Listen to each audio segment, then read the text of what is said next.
કૃષ્ણ મિત્રો, પૂનમ કુકબુક્સમાં આપનું સ્વાગત છે।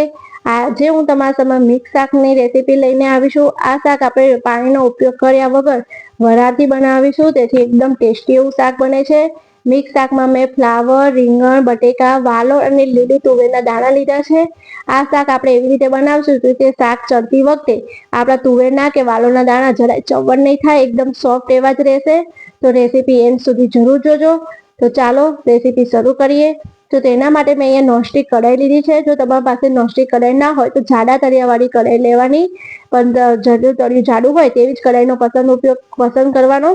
ત્યાર પછી મેં અહીંયા 5 પાવડા તેલ ગરમ થઈ જાય ત્યારે 1 ટીસ્પૂન રાઈ, 1 ટીસ્પૂન જીરું અને 1 ટીસ્પૂન જેટલો આપણે અજમો લીધો છે અને 1 ટીસ્પૂન જેટલી આપણે હિંગ લેવાની। હિંગનું પ્રમાણ થોડું વધારે રાખવાનું, જેથી શાકનો ટેસ્ટ ખૂબ જ સરસ આવે છે। અહીંયા ગેસની ફ્લેમ મીડિયમ કરીશું। ત્યાર પછી આપણે અહીંયા 2 ચમચી જેટલું લીલું લસણ ના હોય તો તમે સૂકા લસણની પેસ્ટ પણ એડ કરી શકો છો।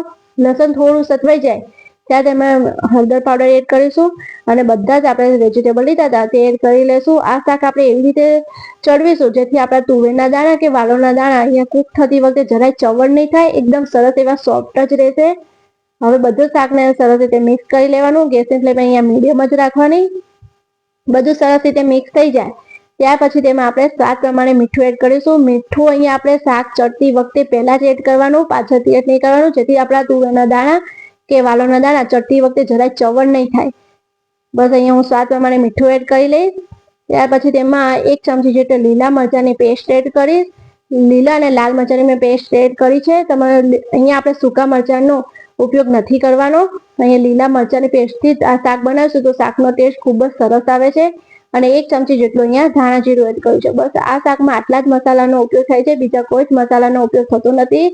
મસાલા એડ કર્યા પછી શાકને સરસ રીતે મિક્સ કરી લેશું। પછી ઢાંકણ ઢાંકી આપણે 10 મિનિટ સુધી તેને ચડવા દેશું। વચ્ચે વચ્ચે આપણે તેને 1-2 વખત હલાવશું, જેથી તરીકે ચોટી ના જાય અને શાક સરસ રીતે ચડી જાય। બસ મેં સરસ રીતે મિક્સ કર્યું છે। હવે ઢાંકણ ઢાંકી હું એને 10 મિનિટ સુધી કૂક થવા દઈશ। 10 મિનિટમાં આપણું શાક એકદમ રેડી થઈ જાય છે।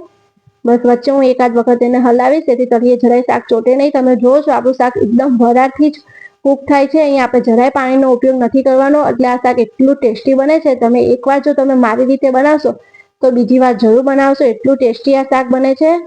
બસ અહીંયા 90% જેટલું શાક અહીંયા ચડી ગયું છે ત્યારે હું તમે 1 મીડિયમ સાઇઝનો ટમાટર કટ કરીને રાખ્યો તો તે એડ કરીશ અને થોડો અડધી ચમચી જેટલો ગોળ એડ કરીશ।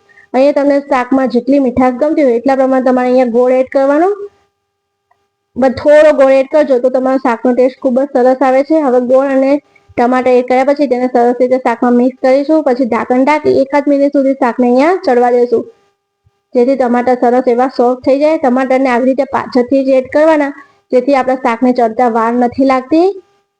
બસ 1-8 મિનિટ થઈ ગઈ છે એટલે આપણા ટમાટર સરસ એવા સોફ્ટ થઈ ગયા છે। તો આપણું સરસ મજાનું મિક્સ શાક તૈયાર છે। હું તમને તુવેરના દાણો પણ બતાવું જો એકદમ સોફ્ટ એવો કૂક થયો છે, જરાય ચવડ કે કડક નથી લાગતો। તો સરસ મજાનું આપણું શાક તૈયાર છે।